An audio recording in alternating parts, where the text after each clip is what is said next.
यदि a plus B बराबर 5 तथा ए बी बराबर 6 हो तो a cube minus B cube का मान ज्ञात कीजिए।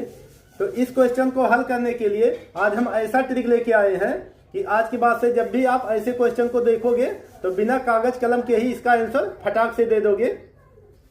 तो चलिए समझते हैं वो ट्रिक क्या है। हालांकि ऐसे क्वेश्चनों को हम बेसिक तरीके से हल करने के लिए पहले ही बता चुके हैं, तो आज हम ट्रिक बताने वाले हैं। तो देखिए यहाँ पे ए बी का मान कितना है 6, यानी ए गुणे बी कितना है 6। तो यहाँ पे अब क्या करना है आपको, 6 का ऐसा दो फैक्टर तोड़ना है, 6 को ऐसे दो भागों में बांटना है कि गुणा करने पे 6 प्राप्त हो और जोड़ने पे 5 आ जाए। तो ऐसी दो संख्या कौन कौन सी होंगी, तो ऐसी दो संख्याएं होंगी 3 और 2। 3 गुणे 2 करेंगे तो 6 प्राप्त होगा, 3 प्लस 2 करेंगे तो 5 प्राप्त होगा। तो यहाँ पे 3 ए हो जाएगा और यहाँ पे बी का मान कितना हो जाएगा 2 और ए का मान कितना हो जाएगा 3। अब आपको क्या पता करना है, ए क्यूब माइनस बी क्यूब।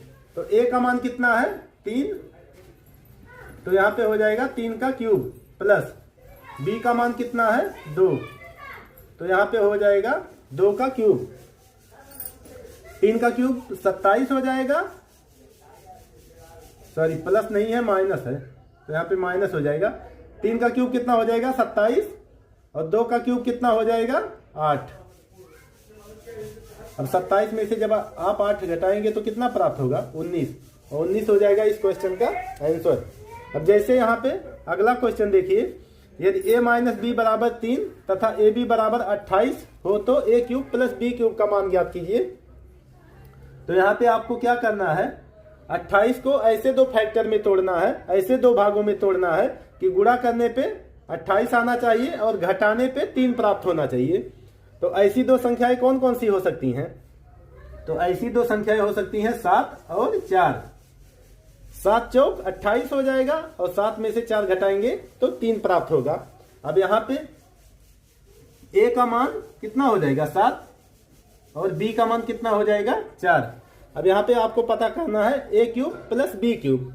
तो a का मान कितना है, a का मान है 7, तो यहाँ पे हो जाएगा 7 का क्यूब प्लस b का मान कितना है 4, तो यहाँ पे हो जाएगा 4 का क्यूब। 7 का क्यूब कितना होता है, तो 7 का क्यूब होता है 343 प्लस 4 का क्यूब होता है 64, और इन दोनों को जब ऐड करेंगे तो यहाँ पे हमको कितना प्राप्त हो जाएगा 407, और 407 हो जाएगा इस क्वेश्चन का आंसर। तो उम्मीद करते हैं